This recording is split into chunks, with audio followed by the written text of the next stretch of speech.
Hello students, this is the second part of CU Set 2006 question paper. इस part पर हम लोग क्या करेंगे, 21 से 40 तक क्वेश्चन को सॉल्व करेंगे। ठीक है, तो अभी पहले क्वेश्चन को देखते हैं। तो पहला क्वेश्चन क्या है, 21 क्वेश्चन है, a transition metal ion exist in its higher oxidation state, it is expected to behave as a chelating agent, a central metal in coordination compound, a oxidizing agent, a reducing agent। देखो यहाँ पर बोला है कि transition metal exist in higher oxidation state. यहाँ पर इसको mention कर दिया कि यहाँ पर क्या है, हायर ऑक्सीडेशन स्टेट है। हायर ऑक्सीडेशन स्टेट मतलब तुम इसको पकड़ लो, मैंगानीज को पकड़ लो, मैंगानीज +7 हो रहा है तो हायर ऑक्सीडेशन स्टेट। अभी इसके पास और वैलेंस शेल में कोई भी इलेक्ट्रॉन नहीं है, ये छोड़ेगा। ठीक है, ये रिलीज कर देगा, करके प्लस हो जाएगा, मतलब क्या होगा ये, और इसका ऑक्सीडेशन स्टेट नहीं इंक्रीज कर सकता है। ठीक है, तो ये फिर क्या करेगा, इलेक्ट्रॉन गेन करके क्या करेगा, रिड्यूस होगा। ठीक है, ये इलेक्ट्रॉन गेन करके खुद क्या होगा, रिड्यूस होगा। तो यहाँ पर क्या आ जाएगा, इलेक्ट्रॉन गेन करके Mn+3 में आता है। ठीक है, Mn+3 में आता है, तो यहाँ पर 5 इलेक्ट्रॉन गेन करता है। तो कुछ ऐसे ही है, मतलब यहाँ पर जो Mn हायर ऑक्सीडेशन स्टेट, ये क्या कर रहा है, रिड्यूस इटसेल्फ। ठीक है,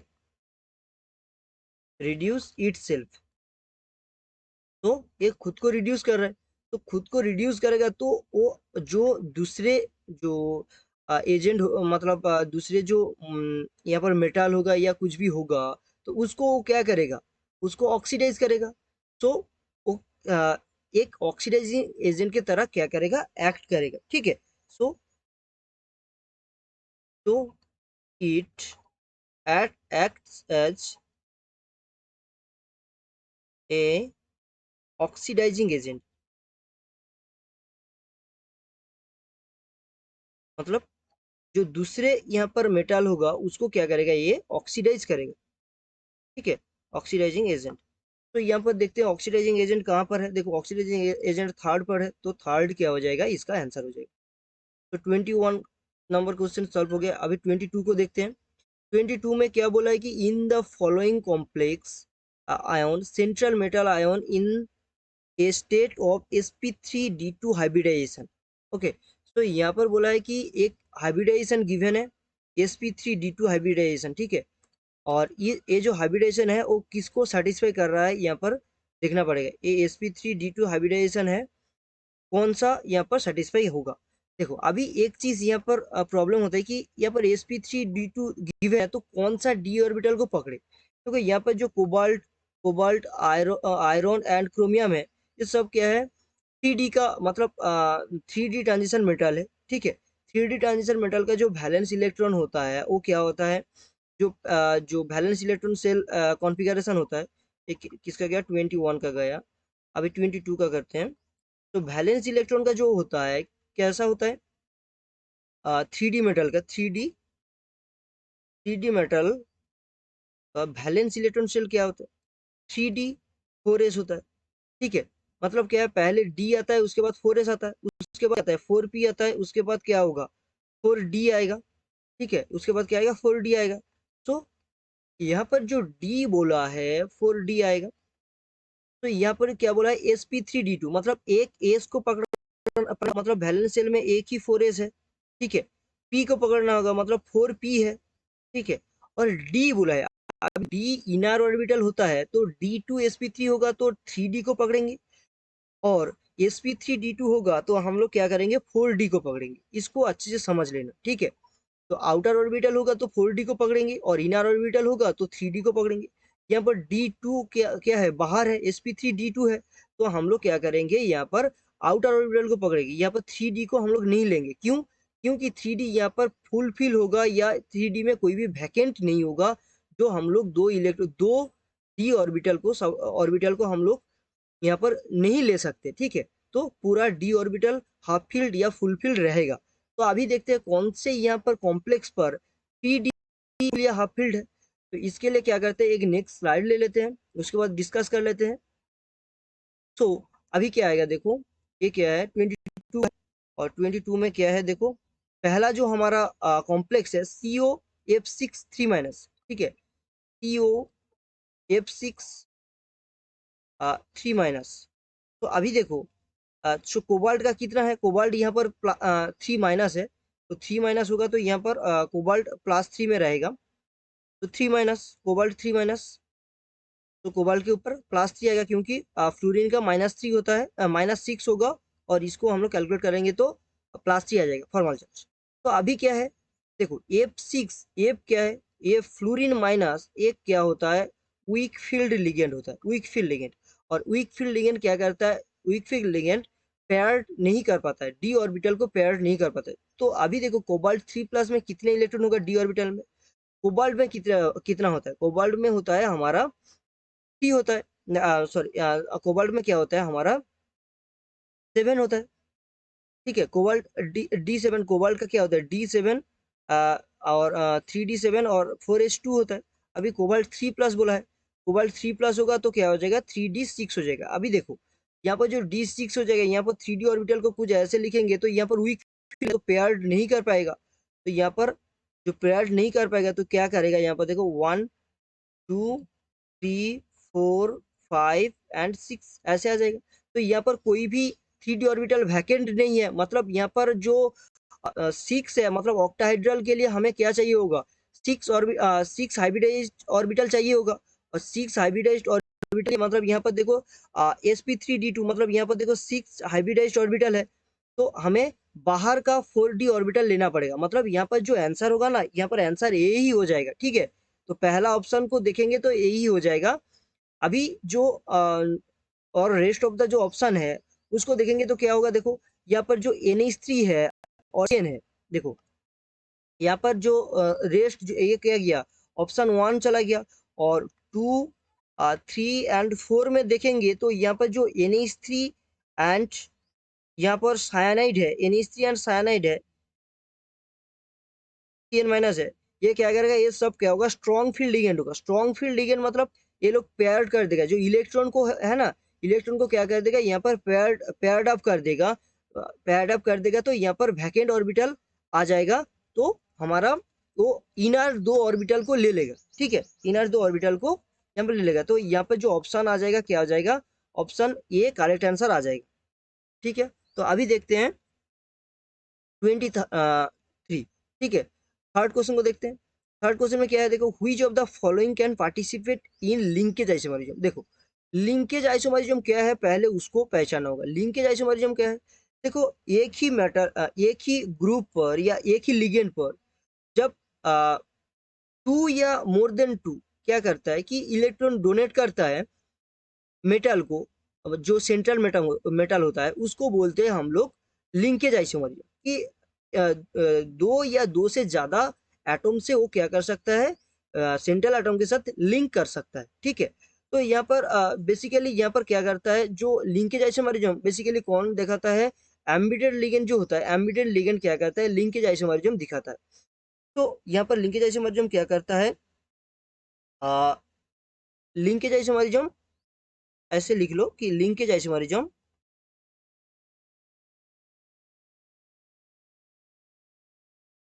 linkage isomerism shown by basically ambident ligand। ambident ligand मतलब क्या है, जो एक से ज्यादा एटम से क्या कर सकता है, इलेक्ट्रॉन डोनेट कर सकता है, उसको एम्बिडेंट लिगेंड बोलते हैं। ठीक है, एक ही मतलब लिगेंड से। तो यहाँ पर देखो H2O का क्या कर सकता है, सिर्फ ऑक्सीजन से ही डोनेट कर सकता है, हाइड्रोजन से नहीं डोनेट कर सकता है। तो यहाँ पर H2O नहीं होगा। NH3 की भी सेम है, नाइट्रोजन से डोनेट कर सकता है, हाइड्रोजन से नहीं डोनेट कर सकता है, तो ये भी नहीं होगा। देखो यहाँ पर क्या है, यहाँ पर 2 नाइट्रोजन का है, तो सेम ग्रुप में 2 दे सकते हैं, बट ये चिलेटिंग लेता है, बट यहाँ पर चिलेटिंग नहीं होगा। ठीक है, यहाँ पर सिर्फ नाइट्रोजन से ही हमारा डोनेट हो रहा है, बट यहाँ पर जो देखो NO2 जो होता है, इसको कुछ ऐसे लिखेंगे, देखो double bond O and oxygen के ऊपर नेगेटिव चार्ज, तो यहाँ पर नाइट्रोजन के पास लोन पेयर है, तो यहाँ पर ऑक्सीजन से भी ये क्या कर सकता है, डोनेट कर सकता है ऑक्सीजन के नेगेटिव चार्ज से, और जो नाइट्रोजन का जो लोन पेयर है इससे भी ये क्या कर सकता है, डोनेट कर सकता है। तो ये दोनों से अटैच हो सकता है, मतलब क्या है, एक मेटल है, मेटल से ONO ऐसे अटैच हो सकता है, ONO। एंड और क्या हो सकता है, ONO यहाँ पर माइनस और ऐसे अटैच हो सकता है, डबल बॉन्ड हो। और क्या हो सकता है, मेटल यहाँ पर नाइट्रोजन, और यहाँ पर क्या हो सकता है, डबल बॉन्ड हो, और यहाँ पर क्या हो सकता है, ऑक्सीजन ऊपर नेगेटिव चार्ज और यहाँ पर पॉजिटिव चार्ज। मतलब metal NO2 and metal ONO ऐसे अटैच हो सकते हैं। तो इसको बोलते हैं हम लोग क्या, कि लिंकेज आइसोमर्स। मतलब एक ही लिगेंड पर जो एक से ज्यादा एटम से वो क्या कर सकता है, लिंक कर सकता है सेंट्रल मेटल के साथ। तो यहाँ पर NO2 माइनस क्या हो जाएगा, करेक्ट आंसर हो जाएगा। सो 1 इज द करेक्ट आंसर। ठीक है, तो थर्ड क्वेश्चन हो गया। अभी फोर्थ क्वेश्चन को देखते हैं। फोर्थ क्वेश्चन में क्या है, देखो, which of the following has highest bond order. देखो, बॉन्ड ऑर्डर के लिए एक बहुत अच्छा मतलब ट्रिक होता है। ट्रिक को हम लोग क्या करते हैं, लिख लेते हैं। ठीक है, तो ट्रिक क्या होता है, देखो, बॉन्ड ऑर्डर के लिए। तो एक कौन सा क्वेश्चन था, फोर्थ क्वेश्चन था। तो यहाँ पर 24 में देखते हैं। देखो, ये जो बॉन्ड ऑर्डर के लिए एक होता है कि हम लोग टोटल इलेक्ट्रॉन काउंट करेंगे, total electron count. Total electron count हमारा जब 14 होगा तब होगा हाईएस्ट। ठीक ठीक है, ये बेसिकली हमारा इससे ही एग्जाम में आ जाता है, इससे आता है। ठीक है, तो इसके बाद देखो 14 के ऊपर क्या आता है 13, 14 के बाद में क्या आता है 15। तो इस दोनों के लिए क्या हो जाएगा, 0.5 करके क्या हो जाएगा, यहाँ पर कम हो जाएगा 2.5। इसके बाद क्या आता है 12, और नीचे क्या आता है 16 आता है। तो इस दोनों के लिए क्या हो जाएगा 2 हो जाएगा, 0.5 करके कम हो जाएगा। और इसके बाद क्या आता है 11, और इसके बाद क्या आता है 17। तो यहाँ पर क्या आ जाएगा 1.5 हो जाएगा, और यहाँ पर भी क्या हो जाएगा 1.5 हो जाएगा। इसके बाद क्या आता है 10 आता है, इसके लिए क्या हो जाएगा 1 हो जाएगा। और यहाँ पर क्या आता है 18 आता है, 18 के लिए क्या आता है 1 आता है। तो देखो, अभी देखो, इस जो हमने यहाँ पर लिखा कि जो हमने सीरीज लिखा, इससे सब आंसर आ जाएगा। देखो, यहाँ पर बोला है N2। N2 मतलब क्या होता है, N2 का टोटल इलेक्ट्रॉन काउंट कितना हो जाता है, टोटल इलेक्ट्रॉन काउंट होता है हमारा 14 हो जाता है। ठीक है, तो इसका सबसे ज्यादा हो जाएगा। यहाँ पर बोला है हाईएस्ट बॉन्ड ऑर्डर, तो ये तो आंसर हो जाएगा। ठीक है, क्योंकि नाइट्रोजन का सबसे ज्यादा होता है। हीलियम का क्या है, देखो, हीलियम का क्या है हमारा, ओके, हीलियम का बाद में करते हैं। ऑक्सीजन का देखो, ऑक्सीजन का 16 होगा तो हमारा 2 आ जाएगा, तो यहाँ पर भी कम हो जाएगा। ऑक्सीजन का कितना आ रहा है 16, तो 16 से हमारा 2 आ जाएगा। तो अभी देखते हैं हाइड्रोजन एंड हीलियम का। देखो, हाइड्रोजन एंड हीलियम का क्या होता है कि हम लोग इसके लिए क्या होगा, एमओटी पहचाना होगा। हीलियम के लिए क्या होता है, He के लिए, He2 के लिए क्या होता है, यहाँ पर He2 गिवन है। हाँ, He2 गिवन है। He2 के लिए कितने इलेक्ट्रॉन होगा, देखो, He2 के लिए होगा 4 इलेक्ट्रॉन होगा। ठीक है, He2 के लिए क्या होगा 4 इलेक्ट्रॉन होगा। और 4 इलेक्ट्रॉन के लिए हमारा क्या होगा, देखो, आ, यहाँ पर जो 1s के लिए, 1s के लिए क्या होता है, 1s पहले 1s आएगा, और एक He का फिर 1s कुछ ऐसे आएगा। तो यहाँ पर एक बॉन्डिंग बनाएगा और एक एंटी बॉन्डिंग बनाएगा। ठीक है, एक बॉन्डिंग बनाएगा और एक एंटी बॉन्डिंग बनाएगा। तो ए सिग्मा और ए सिग्मा। ठीक है, तो यहाँ पर देखो, यहाँ पर ही 4 इलेक्ट्रॉन क्या आ जाएगा। और हमारा जो बॉन्ड ऑर्डर होता है, बॉन्ड ऑर्डर क्या होता है, जो हमारा सिग्मा एंड सिग्मा स्टार क्या हो जाएगा, जो बॉन्डिंग एंड जो एंटी बॉन्डिंग होगा, bonding electron minus anti bonding electron. ठीक है, बॉन्डिंग इलेक्ट्रॉन और एंटी बॉन्डिंग इलेक्ट्रॉन करेंगे तो यहाँ पर आ जाएगा। तो हम लोग क्या करते हैं, सिर्फ यहाँ पर bonding electron minus anti bonding electron कर देते हैं। 2 minus 2 divided by 2 is equal to 0 हो जाएगा। ठीक है, हीलियम का क्या आ जाएगा 0 आ जाएगा। अभी हाइड्रोजन का करेंगे तो क्या आएगा, देखो, H2 का करेंगे तो क्या आएगा, देखो, H2 का क्या आता है 2 इलेक्ट्रॉन आएगा। और 2 इलेक्ट्रॉन आएगा तो सेम देखो 1s, एंड इसके बाद यहाँ पर भी 1s।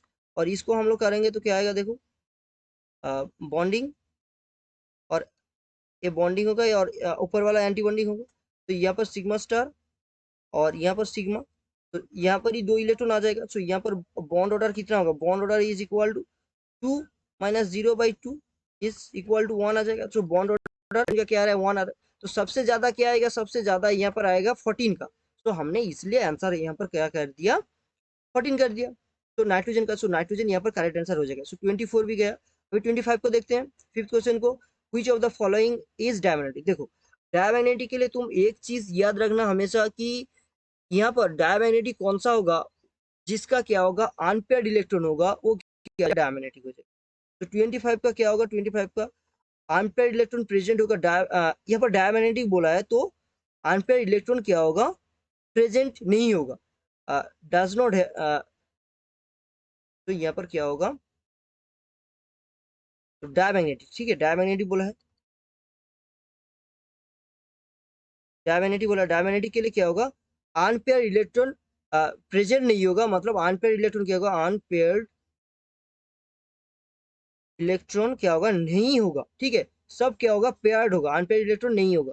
तो यहाँ पर एक चीज याद रखना कि ऑक्सीजन एंड जो टोटल इलेक्ट्रॉन काउंट है, टोटल इलेक्ट्रॉन काउंट है, टोटल इलेक्ट्रॉन काउंट जब 16 एंड 10 होता है, इसके लिए क्या होगा, डायमैग्नेटिक आना चाहिए, डायमैग्नेटिक आना चाहिए, बट ये डायमैग्नेटिक नहीं होता है, ये क्या होता है, पैरामैग्नेटिक होता है। इसको याद रखना, इसको याद रखोगे तो एग्जाम पर बहुत ईजी हो जाएगा, क्वेश्चन को करना बहुत ईजी हो जाएगा, क्योंकि यहाँ पर एक ऑप्शन ऐसे ही एलिमिनेट हो रहा है, देखो 10, ठीक है, देखो ऑक्सीजन, ऑक्सीजन में कितना आ रहा है, 16, तो 16 में हमारा अनपेयर इलेक्ट्रॉन नहीं हो रहा है, तो अनपेयर इलेक्ट्रॉन नहीं होगा तो इसका एमओटी देखेंगे तो क्या आ जाएगा, ये अनपेयर इलेक्ट्रॉन आ जाएगा, ठीक है, तो ये डालना चाहिए, बट ये पैरा होगा, ठीक है, ये क्या होगा, पैरा होगा, तो ऑक्सीजन नहीं होगा। अभी देखो हीलियम प्लस, हीलियम, हीलियम में क्या है, हीलियम में मैंने पहले ही दिखाया था, देखो यहाँ पर 4 इलेक्ट्रॉन है, और 4 हीलियम प्लस गिवन है, हीलियम प्लस होगा तो -1 हो जाएगा, तो 3 इलेक्ट्रॉन आ जाएगा, 3 इलेक्ट्रॉन आ जाएगा, तो सो बॉन्डिंग से हमारा क्या आ जाएगा, एक इलेक्ट्रॉन निकल जाएगा, तो यहाँ पर क्या आ जाएगा, एक इलेक्ट्रॉन निकलेगा तो हमारा अनपेयर इलेक्ट्रॉन आ जाएगा, अनपेयर इलेक्ट्रॉन आ जाएगा तो हमारा क्या होगा, यहाँ पर जो paramagnetic helium H2 plus and helium plus दोनों के लिए ही क्या होगा, पैरा होगा, ठीक है, दोनों के लिए क्या होगा, यहाँ पर पैरा होगा, दोनों के लिए पैरा होगा, मैंने पहले ही एमओटी दिखा दिया था, और सिर्फ यहाँ से एक इलेक्ट्रॉन निकल के देखना था, यहाँ से सिर्फ एक इलेक्ट्रॉन निकल के देखोगे तो यहाँ पर पैरा ही आएगा, ठीक है, तो यहाँ से हम लोग करेंगे तो यहाँ पर तीनों ऑप्शन ऐसे ही एलिमिनेट हो जाएगा। हमारा ऑक्सीजन का हम लोग इलेक्ट्रॉन काउंट को याद रखते हैं कि 16 और 10 पैरा होता है, तो ऑक्सीजन को भी देखना नहीं पड़ेगा, तो हम लोग ऑप्शन एलिमिनेशन से लिथियम को करेक्ट आंसर ऐसे ही बोल सकते हैं, ठीक है, सो लिथियम को भी एमओटी से देखोगे तो यहाँ पर क्या आ जाएगा, लिथियम का डायमैग्नेटिक हो जाएगा, सो 25 का आंसर क्या हो जाएगा, 25 का आंसर हो जाएगा यहाँ पर 3 हो जाएगा, ठीक है।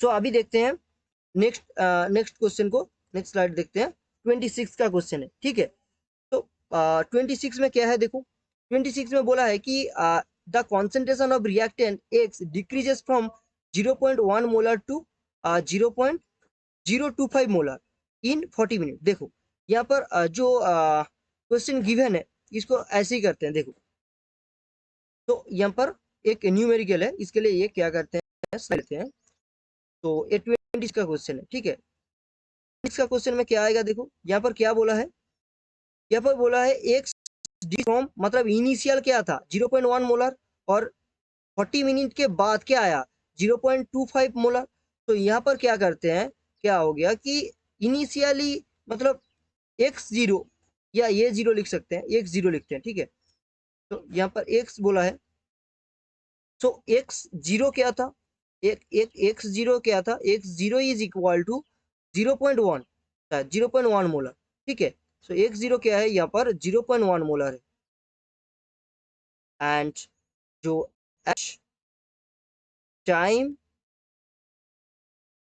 t इक्वल टू 40 मिनट, तो एक्स टी होगा, मतलब बचा हुआ रिएक्टेंट होगा, ठीक है, ये बचा हुआ रिएक्टेंट है, ये बोला है कि इतने डिक्रीज हुआ, मतलब यहाँ से 0.25 में चला आया, और जो एक्स्ट्रा मतलब जो निकल गया वो प्रोडक्ट में कन्वर्ट हो गया, सो डिक्रीज फ्रॉम 0.025, तो 0.025, ठीक है, 0.025 मोलर, सो यहाँ से हम लोग नॉन स्टिक क्या कर सकते हैं, तो फ्रॉम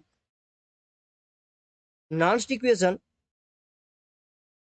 नॉन्स्ट इक्वेशन क्या आता है, देखो नॉन्स्ट इक्वेशन से मेरा क्या आता है कि k t is equal to 2.303 log of x0 divided by x t होता है, ठीक है, a zero divided by a t होता है, इसको हमने x में कन्वर्ट कर दिया, तो यहाँ पर k निकलेगा, रेट कांस्टेंट जो निकलेगा, यहाँ पर क्या निकलेगा, देखो सो 2.303 by 40, 2.303 divided by 40, log x0 कितना है 0.1 मोलर है और xt क्या है 0.025 मोलर है। और इसको हम लोग कैलकुलेट करेंगे तो कितना आएगा देखो, इसको हम लोग कैलकुलेट करेंगे तो यहाँ पर आ जाएगा 3.4666 मल्टीप्लाई बाई 10⁻⁻2 मिनट इनवर्स आ जाएगा, क्योंकि हमने 40 को क्या किया मिनट में ही लिखा था यहाँ पर मिनट इनवर्स। तो इसको हम लोग क्या लिख सकते हैं कि 3.47 मल्टीप्लाई बाई 10⁻⁻2 मिनट इनवर्स। ठीक है, अभी यहाँ पर पूछा गया है देखो, if the reaction follows fast order kinetics. ठीक है, फास्ट ऑर्डर काइनेटिक्स के लिए हम लोग the rate of the reaction when the concentration of x is 0.01 molar. बोला है कि रेट ऑफ द रिएक्शन निकालने बोला है। इसको अच्छे से देखना कि रेट ऑफ द रिएक्शन क्या होगा। तो हमें चाहिए रेट ऑफ द रिएक्शन, और रेट ऑफ द रिएक्शन क्या होता है देखो, रेट ऑफ द रिएक्शन क्या होता है। तो यहाँ पर रेट ऑफ द रिएक्शन क्या, रेट इज इक्वल टू क्या होता है माइनस ऑफ, हम लोग क्या पता है कि एक से पकड़ो कि पी में जा रहा है, एक रिएक्टेंट जा रहा है, तो हमारा क्या होगा minus of D X divided by D T को हम लोग क्या बोलते हैं, इसको ही बोलते हैं हमारा रेट। और फॉर फास्ट ऑर्डर रिएक्शन हम लोग क्या लिख सकते हैं, minus of D X divided by D T is equal to K, और यहाँ पर एक्स लिखो, एक्स क्योंकि फास्ट ऑर्डर रिएक्शन है, फास्ट ऑर्डर रिएक्शन के लिए हमारा क्या होगा एक्स टू द पावर 1। ठीक है, फर्स्ट रिएक्शन के लिए, और ये तो हमारा रेट है। तो रेट इज इक्वल टू के कितना निकला 3.47 मल्टीप्लाई बाई एक्स का कॉन्सेंट्रेशन बोला है यहाँ पर, कितने कॉन्सेंट्रेशन में हमें निकालना होगा कि व्हेन एक्स का कॉन्सेंट्रेशन क्या होगा 0.01 मोलर, तो 0.001 मोलर 0.01 मोलर, और यहाँ पर मिनट इनवर्स था मिनट इनवर्स। तो यहाँ से हम लोग कैलकुलेट, ओके मिस्टेक किया कि यहाँ पर 10⁻⁻2 भी आएगा ना, यहाँ पर 10⁻⁻2 भी आया था, मल्टीप्लाई बाई 10⁻⁻2। ठीक है, मिनट इनवर्स और मल्टीप्लाई बाई 0.01 मोलर। तो इसको कैलकुलेट करेंगे तो क्या आएगा देखो 3.47 multiply by 10⁻⁻4 molar minute inverse, molar minute inverse. ठीक है, सो ये हमारा क्या आ रहा है अल्टीमेट आंसर आ रहा है। तो अभी देखते हैं ये आंसर कहाँ पर है, 3.47 इंटू 10⁻⁻4 मोलर। देखो 3.47 इंटू 10⁻�4 मोलर ऑप्शन बी में है। ठीक है, ऑप्शन बी में है 3.47 इंटू 10⁻⁻4 मोलर। तो यही हमारा आंसर हो जाएगा। 26 का हो गया। अभी 27 का देखते हैं। 27 में बोला chemical reaction is very high E A value are generally, क्या होगा देखो वेरी हाई ई ए बोला, ई ए मतलब क्या है यहाँ पर पहले जानना होगा, ई ए क्या है, ई ए क्या है एक्टिवेशन एनर्जी, एक्टिवेशन एनर्जी। और एक्टिवेशन एनर्जी ज्यादा होगा तो क्या होगा, जो रिएक्शन होगा वो बहुत ज्यादा एनर्जी मतलब उसको चाहिए होगा रिएक्शन करने के लिए, और बहुत ज्यादा एनर्जी चाहिए होगा तो जो रिएक्शन होगा वो क्या हो जाएगा वेरी स्लो हो जाएगा। ठीक है, so the chemical reaction very high activation energy value are generally very slow, क्योंकि उसके लिए क्या होगा जो ग्राफ आता है हमारा, ग्राफ में क्या होगा वो बहुत ज्यादा एनर्जी जब उसको चाहिए होगा, इसको बोलते हैं ई ए, जो ई ए बोलते हैं, ये ई ए जितना हाई होगा उतना रिएक्शन क्या हो जाएगा स्लो हो जाएगा। ठीक है, इसलिए हम लोग कैटलिस्ट यूज करते हैं वो ई ए को डिक्रीज करने के लिए। सो इसका आंसर क्या हो जाएगा सेकंड हो जाएगा। अभी देखते हैं 28 को। 28 में क्या बोला है देखो, which of the following does not conduct electricity. देखो यहाँ पर बोला है कि कौन सा यहाँ पर इलेक्ट्रिसिटी कंडक्ट नहीं करेगा। देखो इलेक्ट्रिसिटी कौन कंडक्ट करता है, electricity conduct by ion, free ion and free electron. तो यहाँ पर क्या करते हैं, ये क्या गया 27 का क्वेश्चन गया। ठीक है, और 28 का देखो, 28 का क्या होगा देखो, electricity, electricity always conduct by, always conduct by किसके तरह करते हैं, conduct by free ion and also free electron। ठीक है, ये दोनों क्या करता है यहाँ पर जो इलेक्ट्रिसिटी क्या करता है कंडक्ट करता है। तो अभी यहाँ पर free electron and free ion कहाँ पर है देखो, यहाँ पर फ्यूज्ड NaCl बोला है। फ्यूज्ड NaCl मतलब क्या है, NaCl को तोड़ दिया मतलब Na+Cl-, मतलब यहाँ पर क्या है, आयोन है, ठीक है, फ्री आयोन है, फ्री आयोन, फ्री आयोन है। और जो यहाँ पर क्या दिया है, ब्राइन सॉल्यूशन। देखो ब्राइन सॉल्यूशन क्या होता है पता है क्या, सॉल्ट, मतलब वाटर में जब हम लोग सॉल्ट ऐड करते हैं तब उसको बोलते हैं ब्राइन सॉल्यूशन। मतलब यहाँ पर भी आयोन है, फ्री आयोन है, और ये क्या है, एक्वास में है, ठीक है, एक्वास, एक्वास में आयोन है। बट ए फ्यूज्ड NaCl मतलब यहाँ पर क्या होगा, गैस के रह सकता है कि यहाँ पर fused electron, fused ion gas में भी रह सकता है, ठीक है, फ्यूज्ड बोला है तो कुछ भी हो सकता है यहाँ पर, ठीक है। सॉलिड NaCl, देखो सॉलिड NaCl में क्या होता है कि फ्री आयोन नहीं रहता है, यहाँ पर NaCl है ना, so free ion, free ion नहीं रहता है, ठीक है। और कॉपर तो पता है, कॉपर के लिए ये 1 इलेक्ट्रॉन क्या होता है, कॉपर का तुम लोग जो इलेक्ट्रॉनिक कॉन्फ़िगरेशन देखोगे तो कॉपर में क्या होता है, 3d10 4s1 होता है, 4s में एक ही इलेक्ट्रॉन रहता है, तो ये इलेक्ट्रिसिटी कंडक्ट करेगा। यहाँ पर बोला था कि नॉट कंडक्ट, तो फ्री इलेक्ट्रॉन यहाँ पर नहीं है, फ्री इलेक्ट्रॉन नहीं होगा तो ये जो सॉलिड NaCl है ये कंडक्ट नहीं करेगा, तो आंसर क्या हो जाएगा, सेकंड हो जाएगा। अभी देखते हैं 29 को। देखो 29 क्या है, when a quantity of electricity passed through CaSO solution, 0.16 gram of copper gets deposited, ठीक है। if the same quantity of electricity is passed through water, acidulate water, then the volume to liberate STP will be, ठीक है, STP में कितने volume यहाँ पर liberate होगा उसको यहाँ पर निकालने का है। तो ये एक न्यूमेरिकल है, एक स्लाइड ले लेते हैं। तो अभी क्या बोला है देखो, अभी ये क्या है, 29 का क्वेश्चन, 29 में क्या बोला, क्या है देखो, यहाँ पर बोला है कि the quantity of electricity pass CaSO पर solution 0.16 of copper gets deposited, मतलब इतने कॉपर क्या होगा यहाँ पर डिपोजिट होगा, ठीक है। और if the same quantity of electricity, मतलब क्या है, यहाँ पर सेम इलेक्ट्रिसिटी ऑफ जो सेम क्वांटिटी इलेक्ट्रिसिटी यहाँ पर गिवन है, मतलब हमारा जो इलेक्ट्रोकेमिस्ट्री का एक इक्वेशन होता है सेम इलेक्ट्रिसिटी के लिए, क्या होता है, सेम इलेक्ट्रिसिटी के लिए हमारा जो इक्वेशन होता है W1/W2 इक्वल टू E1/E2 होता है ना, W2/W1 is equal to E2/E1।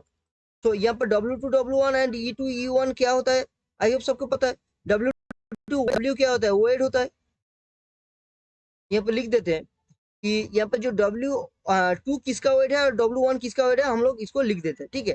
तो W2 क्या होगा, W2 वेट होगा किसका, कॉपर का, कॉपर, वेट ऑफ कॉपर, ठीक है।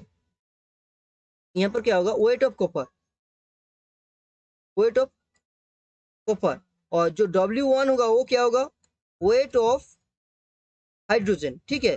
और E2 क्या होगा, E2 क्या होगा, E2 हमारा होगा equivalent weight, equivalent weight, equivalent weight of किसका होगा, कॉपर का होगा। और E1 क्या होगा, इक्विवेलेंट वेट, इक्विवेलेंट वेट किसका होगा, हाइड्रोजन का होगा। तो अभी यहाँ पर पुट करते हैं, इस इक्वेशन से हम लोग पुट करेंगे तो क्या आएगा, देखो यहाँ पर बोला था कि कॉपर का कितना होगा, यहाँ पर कॉपर का देखो 0.16, तो यहाँ पर पुट करेंगे 0.16 by W1 is equal to E2/E1। E2 कितना है, E2 गिवन है, देखो क्वेश्चन पर E2 यहाँ पर गिवन है, देखो कॉपर का एटॉमिक वेट कितना है, 64 ग्राम है, तो 64 यहाँ पर पुट कर देंगे, 64 डिवाइडेड, हाइड्रोजन का कितना था, 2 हाइड्रोजन है मतलब 2 आएगा। तो यहाँ से हम लोग इसका कैलकुलेट करेंगे तो क्या आएगा, W1 क्या आएगा, देखो W1 यहाँ पर जो आएगा, W1 मतलब H2 का वेट यहाँ पर आएगा 5 मल्टीप्लाई बाई 10⁻³ ग्राम। देखो अभी ये क्या है, हमारा वेट है, बट हमें वेट से नहीं काम चलेगा, यहाँ पर बोला है कितने, यहाँ पर what is the volume of H2, volume में निकालने बोला है। तो वॉल्यूम कहाँ से आएगा, सो STP बोला है, तो मतलब हमें मोल निकालना होगा यहाँ पर। तो मोल ऑफ H2 इक्वल टू क्या होगा, मोल ऑफ H2 मतलब क्या होगा, मोल ऑफ H2 कितना होगा, मोल ऑफ H2 हमें क्या पता है, इक्वेशन होता है ना, N इक्वल टू W/M होता है, weight divided by molecular weight होता है। तो यहाँ से सेम ही करेंगे हम लोग। So is equal to mole of H2 equal to क्या होगा, वेट कितना है, मल्टीप्लाई बाई 10⁻³ ग्राम है। और जो मॉलिक्यूलर वेट कितना आता है पता है, मॉलिक्यूलर वेट आता है हमारा H2 के लिए क्या आएगा, 2 ग्राम पर मोल, 2 ग्राम पर मोल।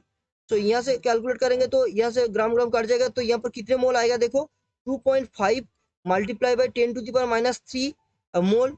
सो अभी देखो एसटीपी में क्या होता है, एसटीपी में बता दो, एसटीपी में जो 1 मोल इक्वल टू क्या होता है, 1 mole is equal to 22.4 litre. But यहाँ पर आंसर किस में निकालने बोला है देखो, यहाँ पर बोला है, यहाँ पर देखो, यहाँ पर ऑप्शन में देखो जो आंसर है वो सेमी क्यूब में है। सेमी क्यूब मतलब क्या होगा, एमएल में होगा। सो एमएल में करना होगा। सो यहाँ पर क्या है, लीटर में आ रहा है। सो इसको हम लोग एमएल में कन्वर्ट करेंगे तो 22,400 एमएल या सेमी क्यूब कर देते हैं, सेमी क्यूब। तो अभी 1 मोल समान इतने मोल होगा, तो इतने मोल समान कितने तो निकलते। So volume of H2 at STP क्या होगा, यहाँ पर 2.5 मल्टीप्लाई बाई 10⁻³ यहाँ पर पर मोल, 1 मोल के लिए हमने लिखा, तो यहाँ पर मल्टीप्लाई बाई 22400, तो 22,400 सेमी क्यूब हो रहा है।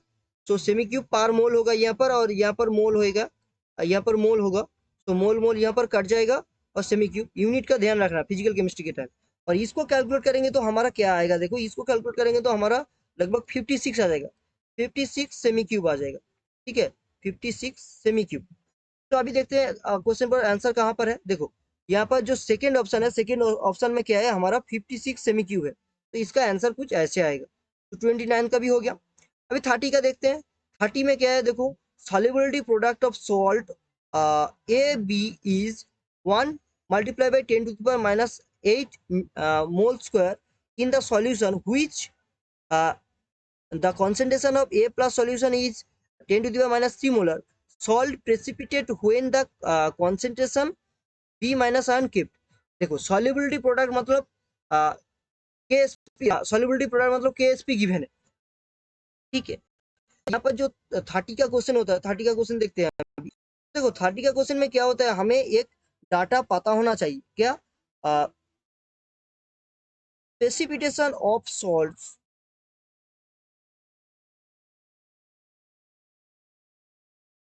Precipitation of salts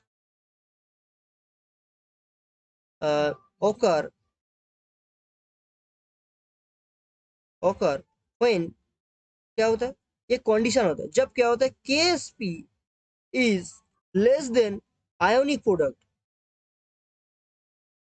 ionic product, ionic product मतलब क्या है, आयनिक प्रोडक्ट मतलब आयनिक आयनिक प्रोडक्ट मतलब क्या होता है पता है, आयनिक प्रोडक्ट मतलब जो जो आयन का concentration A plus and B minus, ion का जो कॉन्सेंट्रेशन है उसका मल्टीप्लिकेशन को कहते हैं हमारा आयनिक प्रोडक्ट। तो अभी देखते हैं, हमें तो KSP गिवन है ऑलरेडी। तो KSP इज इक्वल टू क्या है हमारा, यहाँ पर गिवन है, कितने गिवन है यहाँ पर, 1 × 10⁻⁻8। तो 1 मल्टीप्लाई बाई 10⁻⁸, 1 मल्टीप्लाई बाई 10⁻⁸। तो अभी यहाँ पर क्या होगा, मोलर। So 1 multiply by 10⁻⁸। और यहाँ पर और क्या गिवन है देखो, सॉल्युबिलिटी प्रोडक्ट गिवन है, और यहाँ पर तुम्हारा जो कॉन्सेंट्रेशन है, कॉन्सेंट्रेशन किसका यहाँ पर गिवन है, यहाँ पर देखो मोल स्क्वायर गिवन है या मोलर स्क्वायर। और यहाँ पर जो A प्लस का कॉन्सेंट्रेशन, अभी आयोनिक प्रोडक्ट निकालते हैं, IP कर देते हैं। ठीक है, IP ionic product. So IP equal to यहाँ पर A प्लस का कॉन्सेंट्रेशन ऑलरेडी गिवन है, क्या है, 10⁻⁻3। और जो B माइनस का कॉन्सेंट्रेशन कितना होगा यहाँ पर निकालने का। देखो B माइनस का कॉन्सेंट्रेशन तुम कुछ भी ले सकते हो, बट ये जो 10⁻⁸ है ना, इसके मतलब इससे बड़ा आना चाहिए। ठीक है, इससे बड़ा आना चाहिए, बड़ा आना चाहिए मतलब देखो 10⁻⁸ से 10⁻⁻5 ऑलवेज क्या होगा, बड़ा होगा। ओके, 10⁻⁻8 से 10⁻⁻5 ऑलवेज क्या होगा, बड़ा होगा, क्योंकि माइनस में है। तो माइनस में होगा तो ऑलवेज क्या होगा, ये छोटा जो होगा, छोटा क्या होगा, बड़ा होगा। ठीक है, जो छोटा डिजिट होगा वो क्या हो जाएगा, बड़ा हो जाएगा। तो इसके लिए जो B का वैल्यू है तुम -3 को 8 से क्या कर दो, नेगेटिव कर दो, ठीक है। सो -8 -3, तो क्या आ जाएगा देखो, -3, सो -5 आ जाएगा। सो ये जो वैल्यू होगा बी माइनस का, जो वैल्यू होगा वो 10⁻⁵ से क्या आना चाहिए, बड़ा आना चाहिए, ठीक है। सो तब भी क्या होगा, आयनिक प्रोडक्ट 10⁻⁸ से ज्यादा आएगा, और 10⁻⁸ से ज्यादा आएगा तो वो प्रेसिपिटेट करेगा। तो बी माइनस का जो वैल्यू होगा, बी माइनस का वैल्यू क्या हो जाएगा, 10⁻⁵ से क्या हो जाएगा, ज्यादा होना चाहिए। तो यहाँ पर देखो ऑप्शन 3 में है, ऑप्शन 3 में क्या गिवन है, 10⁻⁵ से ज्यादा होना चाहिए। तो 30 का भी आंसर हो गया। अभी देखते हैं 31। तो 31 में क्या गिवन है देखो, 31 में गिवन है which of the following condition will increase the voltage of the cell represented by equation। देखो यहाँ पर बोला है कौन सा, यहाँ पर ऑप्शन में क्या होगा, इसको चेंज करेंगे तो यहाँ पर जो वोल्टेज ऑफ द सेल है वो क्या होगा, इंक्रीज कर देगा। सो यहाँ पर मार्किंग कर लेते हैं, इंक्रीज करेगा क्या, वोल्टेज सेल रिप्रेजेंटेशन। तो हम लोग अकॉर्डिंग नार्श इक्वेशन से हम लोग क्या जानते हैं कि E cell is equal to E0 cell minus RT divided by NF, या हम लोग इसको 25 डिग्री सेंटीग्रेड पे लेके हम लोग इसको ऐसे लिख सकते हैं कि 0.0591 डिवाइडेड बाई, यहाँ पर देखो यहाँ पर 2 इलेक्ट्रॉन ट्रांसफर हो रहा है, 2 इलेक्ट्रॉन ट्रांसफर होगा तो यहाँ पर 2 लॉग ऑफ, हम लोग यहाँ पर क्या लिखेंगे, देखो सॉलिड तो हम लोग नहीं लिखते हैं, तो यहाँ पर कॉपर 2+ का कॉन्सेंट्रेशन डिवाइडेड बाई क्या होगा, Ag+ का कॉन्सेंट्रेशन का होल स्क्वायर हो जाएगा, ठीक है, ये हो जाएगा। तो अभी देखो हमें क्या पता है, वोल्टेज कब इंक्रीज करेगा, वोल्टेज इंक्रीजेस जब क्या होगा, ई सेल क्या होगा, इंक्रीज होगा। ई सेल जब इंक्रीज होगा तब हमारा क्या होगा, वोल्टेज इंक्रीज होगा। तो ई सेल कब इंक्रीज होगा, देखो लॉग का जो वैल्यू है, लॉग का वैल्यू जितना पॉजिटिव में होगा उतना क्या आ जाएगा, जितना ज्यादा होगा वहां पर जो ये नेगेटिव है, यहाँ पर नेगेटिव है, तो यहाँ पर नेगेटिव जितना ज्यादा होगा यहाँ पर क्या हो जाएगा, उतना ज्यादा नेगेटिव हो जाएगा। ई सेल भी तो, E0 सेल भी तो कांस्टेंट है, यहाँ से ये जो वैल्यू है, यहाँ पर ये वाला जो वैल्यू है, ये वाला ये जो लॉग करके जो ये वाला टोटल वैल्यू, ये टोटल वैल्यू जितना इंक्रीज करेगा उतना इससे नेगेटिव हो जाएगा, तो ई सेल कम हो जाएगा। बट इसको हमें क्या करना है, डिक्रीज करना है। और इसको डिक्रीज कैसे करेंगे, देखो लॉग का वैल्यू जब डिक्रीज होगा, तो लॉग का वैल्यू कब डिक्रीज होगा, तो लॉग क्या करते हैं, लॉग क्यू, जब log Cu2+ and Ag square का वैल्यू क्या होगा, डिक्रीज होगा, तब क्या होगा, ये इंक्रीज होगा। मतलब इसको इसके साथ भी पकड़ लो, ठीक है, ये भी इसके साथ है। वोल्टेज इंक्रीज करेगा तो जब ई सेल इंक्रीज करेगा, और जब log Cu2+ बाई Ag2+ क्या करेगा, डिक्रीज करेगा। तो अभी log Cu2+ बाई Ag+ कब डिक्रीज करेगा, जब क्या होगा, Cu2+ का जो वैल्यू है वो क्या करेगा, डिक्रीज करेगा, क्योंकि ये ऊपर है, पॉजिटिव में है। तो जब डिक्रीज करेगा तब log जो Cu2+ बाई Ag2+ डिक्रीज करेगा, और क्या होगा, जब Ag+ का वैल्यू हम लोग क्या करेंगे, इंक्रीज करेंगे, तब क्या होगा, लॉग का वैल्यू क्या होगा, डिक्रीज होगा। लॉग ए टोटल वैल्यू क्या होगा, डिक्रीज होगा। तो अभी देखते हैं कॉपर 2+ का वैल्यू कहां पर डिक्रीज हो रहा है और Ag+ का वैल्यू कहां पर इंक्रीज हो रहा है। तो देखो यहाँ पर बोला है कि, यहाँ पर क्या बोला है कि देखो कॉपर 2+ का वैल्यू डिक्रीज होगा। देखो यहाँ पर डिक्रीज का तो कोई नाम निशान नहीं है, तो यहाँ पर डिक्रीज तो कॉपर का तो डिक्रीज ही नहीं है, तो यहाँ पर कॉपर जो वैल्यू है उसको हटा दो, क्योंकि इससे का हमारा यहाँ पर क्वेश्चन पर जरूरत नहीं है। हमें अभी देखते हैं Ag+ का इंक्रीज हो रहा है, तो इंक्रीज देखो सब में है। अभी Ag+ का वैल्यू कहाँ पर इंक्रीज हो रहा है, Ag+ का वैल्यू यहाँ पर जो इंक्रीज हो रहा है, यहाँ पर कहाँ पर इंक्रीज हो रहा है, देखो increase of dimension of Cu2+ electrode, increase of dimension of Ag+ electrode, increase of concentration of Cu2+ ion. देखो इंक्रीज होने से तो यहाँ पर ई सेल तो कम हो जाएगा, वोल्टेज कम हो जाएगा, तो 3 तो नहीं होगा। 4 में देखो increase of concentration of Ag+ ion, तो यहाँ पर जो Ag+ आयन का इंक्रीज बोला है, तो यहाँ पर 4 ऑप्शन की हो जाएगा, करेक्ट हो जाएगा। तो 31 का 4th हो जाएगा। अभी देखो 32 का क्या गिवन है, 32 का गिवन है the pH of 10⁻⁸ molar solution is. देखो ये बहुत अच्छा मतलब एक क्वेश्चन है, क्योंकि ये बहुत आता है, तो अभी क्या करते हैं, एक स्लाइड ले लेते हैं, इसको थोड़ा डिस्कस कर लेते हैं। तो पीएच ऑफ द यहाँ पर क्या बोला है, pH of 10⁻⁸ molar HCL solution, यहाँ पर बोला है कितने 32 का। सो 32 का पीएच निकालने बोला है किसका, 10⁻⁸ मोलर एचसीएल सॉल्यूशन। देखो सॉल्यूशन सिर्फ एचसीएल से नहीं बनता है, ठीक है। यहाँ पर क्या होगा, क्या होगा, एचसीएल और एक्वास मतलब H2O रहेगा, तो HCl से भी H प्लस आएगा और H2O से भी H प्लस आएगा, इसको तुम्हें पहचानना होगा। और पीएच इक्वल टू क्या होता है हमें पता है, minus of log of H plus का कॉन्सेंट्रेशन आता है। सो यहाँ पर सोर्स ऑफ H प्लस क्या है, 2 है, सिर्फ HCl नहीं है, ठीक है। तो यहाँ पर HCl को तोड़ेंगे तो यहाँ पर जो H प्लस का कॉन्सेंट्रेशन कितना आएगा, 10⁻⁻8 molar.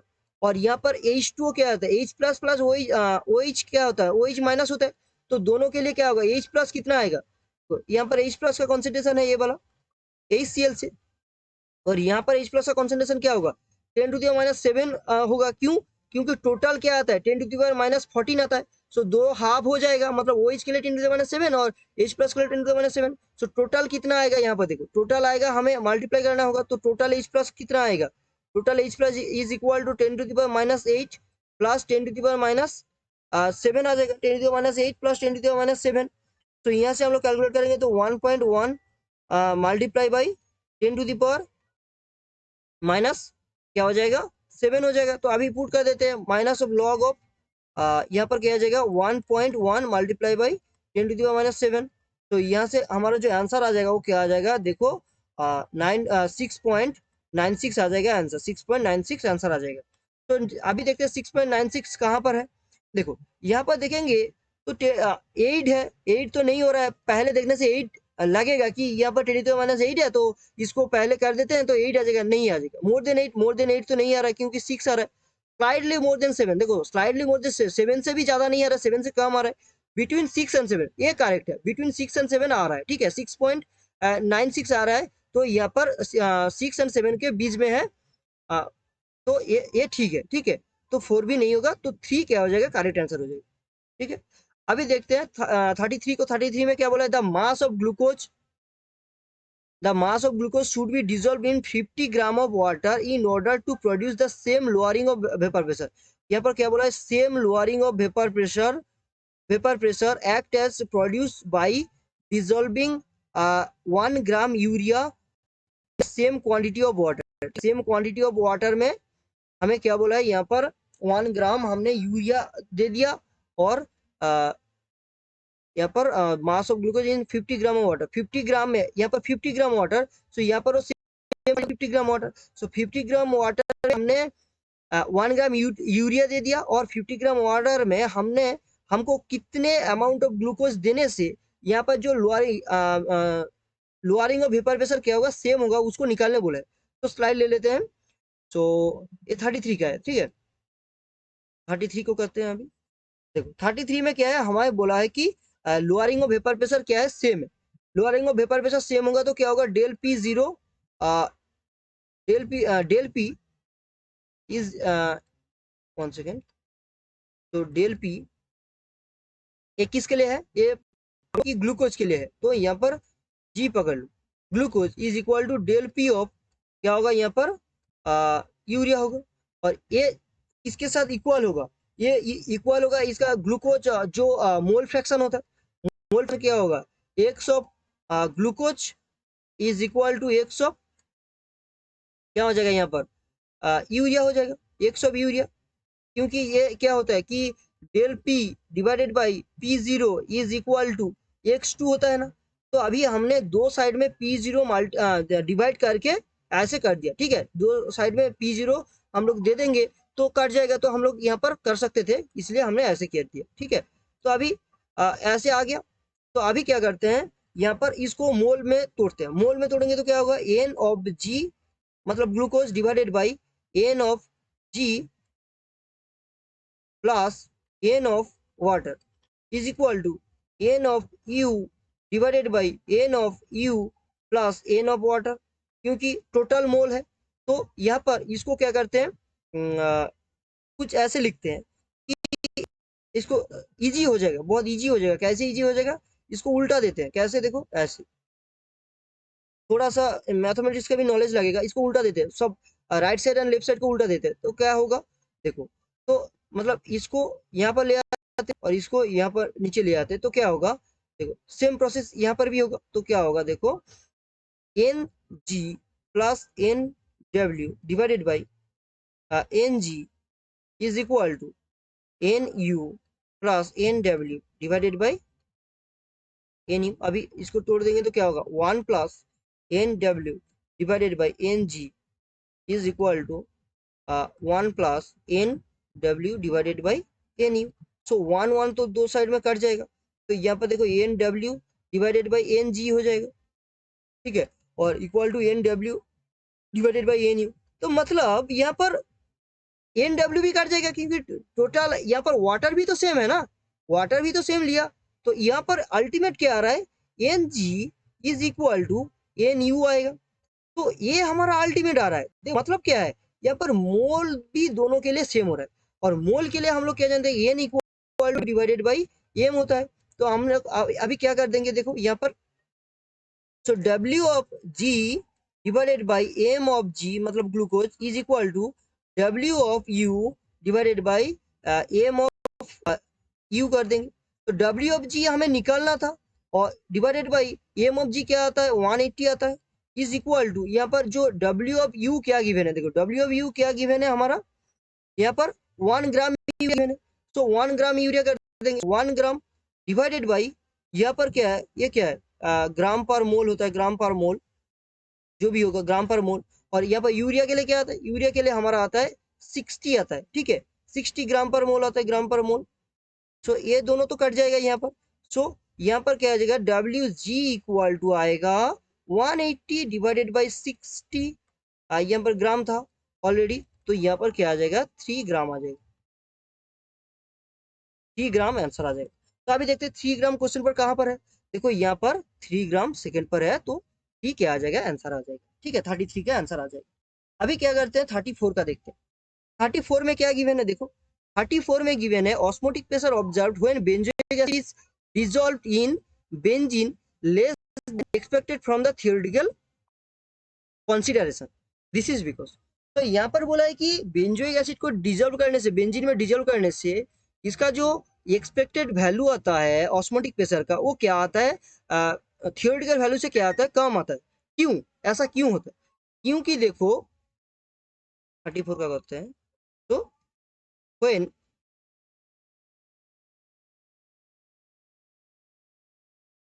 dissolve benzoic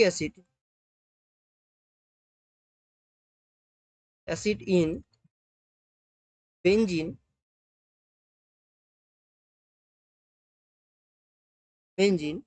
uh, it form डाइमा, ठीक है।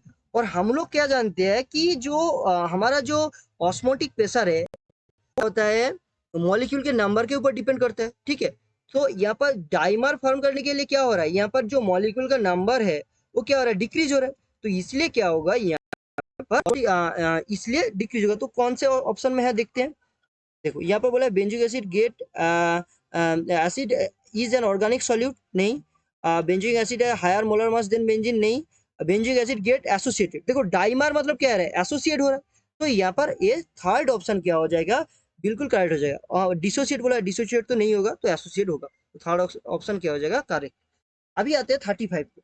35 में क्या बोला है, देखो 35 में बोला है कि यहाँ पर for a reaction to be spontaneous to all temperature, ठीक है। यहाँ पर क्या बोला है कि for a reaction to be spontaneous at all temperature, देखो सब टेम्परेचर पर कब ये क्या होगा, स्पॉन्टेनियस होगा, ये बोला है।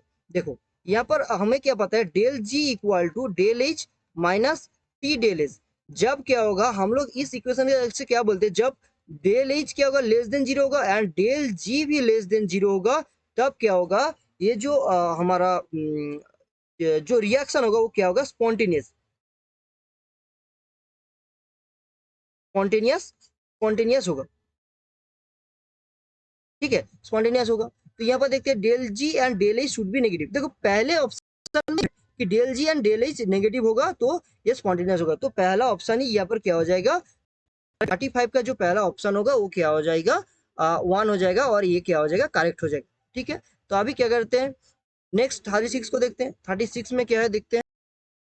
तो अभी 36 में क्या पूछा है, देखो 36 में पूछा है कि which of the following electrolyte will have maximum flocculation value of FEOH होल। देखो अभी किसका फ्लोकुलेशन वैल्यू बोला है वो तो बाद में देखेंगे, बट जो फ्लोकुलेशन वैल्यू होता है वो क्या होता है असल में, जो फ्लोकुलेशन वैल्यू होता है वो क्या होता है कि जेड का जो इनवर्सली प्रोपोर्शनल होता है। अभी जेड क्या है यहाँ पर, जेड क्या है, Z is the valency of coagulation, valency of coagulation ion, मतलब जो सॉल्यूशन पर जो आयन होगा उसका वैलेंसी होगा जेड, और जेड जितना कम होगा वो क्या होगा, फोकलेशन तो उतना ज्यादा होगा। यहाँ पर बोला है कि मैक्सिमम फोकलेशन मतलब जेड क्या होगा, सबसे कम होगा। देखो Na2S माइनस Na2S को तोड़ेंगे तो Na plus plus S2 minus होगा, इसको तोड़ेंगे तो K plus plus SO4 2 minus होगा।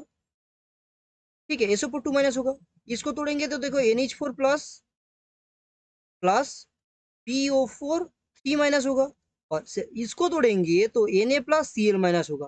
तो तुम देखो जो 2 3 एंड 4 इसमें देखो एक से ज्यादा मतलब जो माइनस है, माइनस में देखो S2 minus SO4 4 minus and PO4 3 minus सब है। तो ये क्या है, ये ज्यादा है, बट जो ऑप्शन 1 में सिर्फ Na plus and Cl minus है, मतलब उसका वैलेंसी सबसे कम है। तो यहाँ पर जो मैक्सिमम पॉपुलेशन दिखाएगा वो क्या होगा, NaCl होगा। ठीक है, तो 36 का जो आंसर होगा वो क्या होगा, NaCl होगा, और ऑप्शन 1 करेक्ट हो जाएगा। अभी देखते हैं 37 का, 37 को। So for the reversible reaction x plus 3y inversely sorry यहाँ पर इक्विलिब्रियम 2z, तो यहाँ पर क्या बोला है, del is equal to -40 kilo joule. The standard entropy of X Y and Z are 40 60 40 and 50 joule kelvin inverse respectively. The temperature at which above the reaction attains equilibrium. तो एक numerical है, तो यहाँ पर क्या कर लेते हैं, एक स्लाइड ले लेते हैं।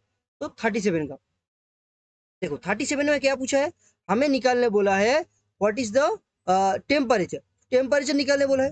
तो टेम्परेचर निकालेंगे तो हम लोग क्या जानते हैं कि del G is equal to del H minus T del S.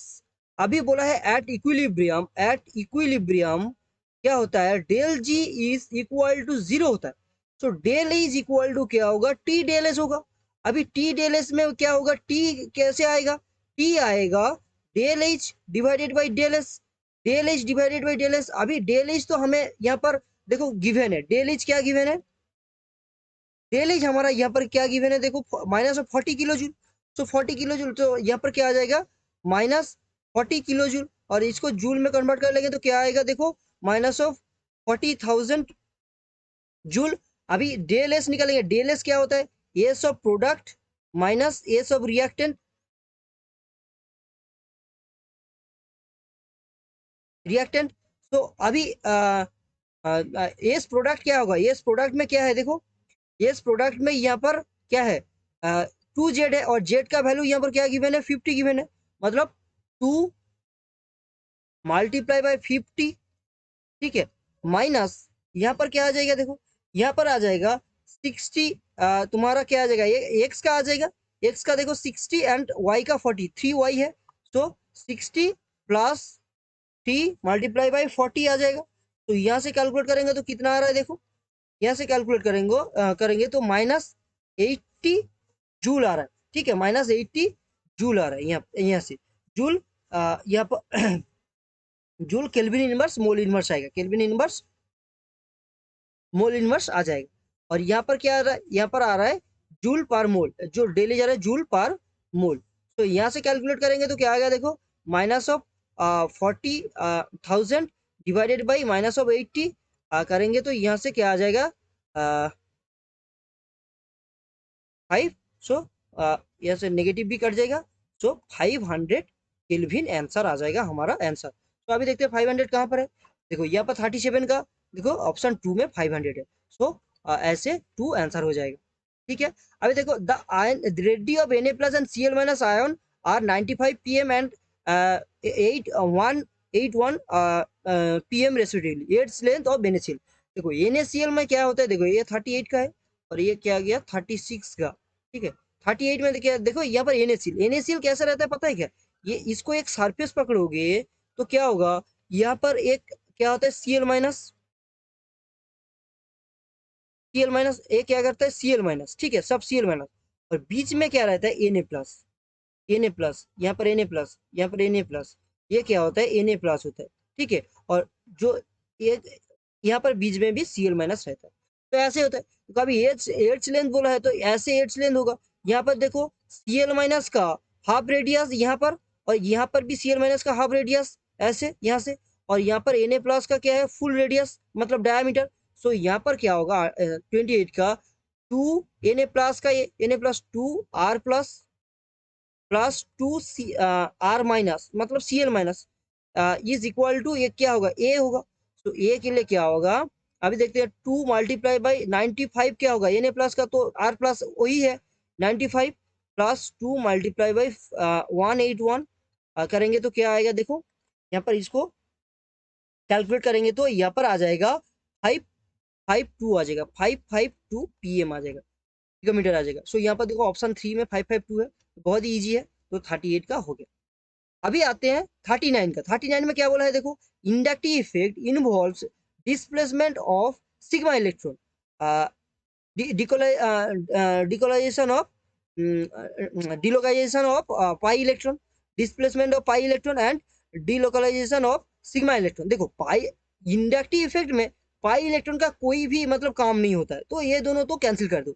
अभी बोला है displacement of sigma electron and delocalization of sigma electron. देखो इंडक्टिव इफेक्ट में डीलोकलाइजेशन मतलब क्या होता है पता है क्या, जो बॉन्ड तोड़ के कहीं और चला जाता है तब उसको बोलते हैं डिलोकेशन। तो कुछ ऐसे देखो CH2+, ठीक है, यहाँ पर जो हाइड्रोजन एंड यहाँ पर हाइड्रोजन, तो ये डिलोकाइजेशन होगा। कैसे होगा, देखो यहाँ से ऐसे बॉन्ड टूटेगा तो यहाँ पर क्या आ जाएगा CH2 एंड H+, ये क्या होता है, इसको बोलते हैं हाइपर कंजुगेशन। हाइपर कंजुगेशन में क्या होता है, बॉन्ड का डीलोकलाइजेशन होता है, बट इंडक्टिव इफेक्ट में सिर्फ इलेक्ट्रॉन का डिस्प्लेसमेंट होता है। मतलब इलेक्ट्रॉन का डिस्प्लेसमेंट मतलब ऐसे धरो ये कार्बन ये ऑक्सीजन, जब डिस्प्लेसमेंट मतलब ये ऑक्सीजन है, इसको बोलते हैं डिस्प्लेसमेंट, डीलोकलाइजेशन नहीं है, ये होता है डिस्प्लेसमेंट। पहले मिडिल में था, राइट साइड में थोड़ा खिसक गया, तो इसको बोलते हैं डिस्प्लेसमेंट। तो यहाँ पर जो ऑप्शन 1 है ना, ऑप्शन 1 क्या हो जाएगा, करेक्ट आंसर हो जाएगा 39 का। अभी 40 को देखते हैं। 40 में क्या है, देखो द बेसिक ये क्या है, ये हमारा 39 का है। अभी 40 को देखते हैं। 40 में क्या है, the basicity of aniline less than cyclohexamine. तो एक किसके लिए होगा, देखो 40 के लिए क्या है, देखो पहले दोनों का स्ट्रक्चर कर लेते हैं। दोनों का स्ट्रक्चर में देखो यहाँ पर है एनिलीन, तो NH2 और यहाँ पर ऐसे है, और साइक्लोहेक्सामिन मतलब साइक्लोहेक्सन एंड यहाँ पर NH2। देखो यहाँ पर जो NH2 है, ये NH2 का जो लोन पेयर है ना, ये रेजोनेंस में पार्टिसिपेट करेगा, और रेजोनेंस में पार्टिसिपेट करेगा तो ये क्या आएगा, प्लस आर इफेक्ट दिखाएगा NH2 का। ठीक है, बट यहाँ पर ऐसे कोई मतलब इफेक्ट नहीं है, यहाँ पर बोला ही है कि एनिलीन लेस देन है। सो एनिलीन क्या होगा, कम होगा साइक्लोहेक्सामिन से, क्योंकि यहाँ पर लोन पेयर क्या है, इंटैक्ट है, ये बेसिसिटी ज्यादा दिखाएगा, बट इसका लोन पेयर क्या है, बेंजीन के साथ रेजोनेंस कर रहा है। तो यहाँ पर देखते हैं, देखो पहला ही ऑप्शन देखो plus are effect of NH2 group. So plus are effect of NH2 group के लिए यहाँ पर जो एनिलीन का क्या हो रहा है, बेसिसिटी लोअर हो रहा है, तो पहला ही होगा। अभी सेकंड में क्या है, minus effect of NH2, minus effect तो नहीं दिखाया, इंडक्टिव इफेक्ट तो नहीं हो रहा है। और माइनस आर इफेक्ट मतलब इलेक्ट्रॉन को जब वो खींचेगा तब उसको बोलेगा, पुल करेगा तब उसको बोलेगा माइनस आर, तो ये भी नहीं हो रहा है। हाइपर कंजुगेशन ये भी नहीं हो रहा है, तो पहला ऑप्शन क्या हो जाएगा, बिल्कुल करेक्ट हो जाएगा। 40 का आंसर क्या हो जाएगा, 1 हो जाएगा। ठीक है, तो ये गया 21 टू 40। ठीक है, थर्ड पार्ट पे हम लोग, लास्ट पार्ट में हम लोग क्या करेंगे, 41 से 60 तक कर लेंगे। ठीक है, थैंक यू, बाय बाय।